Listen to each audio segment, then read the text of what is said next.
नमस्कार. सण असो वा साधा दिवस, कुटुंब एकत्र आलं की घरात आपोआप ऊब निर्माण होते. उतरायणसारखे सण आपल्याला केवळ परंपरा नाही, तर एकमेकाशी जोडून ठेवण्याचं महत्त्व शिकवतात. आम्ही सगळे तयार होऊन थेट टेरेसवर गेलो. पतंग तर आधी रात्री बांधून ठेवलेल्या होत्या. म्हणून वेळ न दवडता लगेच पतंग उडवायला सुरुवात केली. आकाशात रंगीत पतंग उडताना पाहून मन भरून आलं. खूप मजा आली. थोड्याच वेळात वेगवेगळे गेम खेळले, गोंधळ, आनंद पसरला. नंतर तर डान्सचा कार्यक्रमच सुरू झाला. आयुषी आणि खुशीने केलेला डान्स इतका छान होता की आम्ही सगळे प्रेक्षक बनून टाळ्या वाजवत बसलो. खरंच धम्माल आली. आणि मग भूकच लागली. टेरेसवरून खाली आलो आणि घरात मस्त दाल खिचड्याचा कार्यक्रम होता. सगळ्यांनी पोटभर जेवण केलं.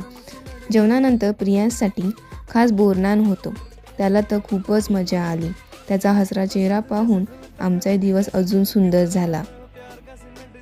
रात्री पुन्हा टेरेसवर गेलो, फटाके फोडले आणि अशा प्रकारे उत्तरायणचा दिवस फॅमिलीसोबत हसत खेळत आठवणी साठवत पूर्णपणे एन्जॉय केला. असा हा आमचा साधा पण खूप खास दिवस. हा छोटासा ब्लॉग तुम्हाला आवडला असेल तर लाईक करा, सबस्क्राईब करा आणि तुमच्या फॅमिली मोमेंटसोबत शेअर नक्की करा.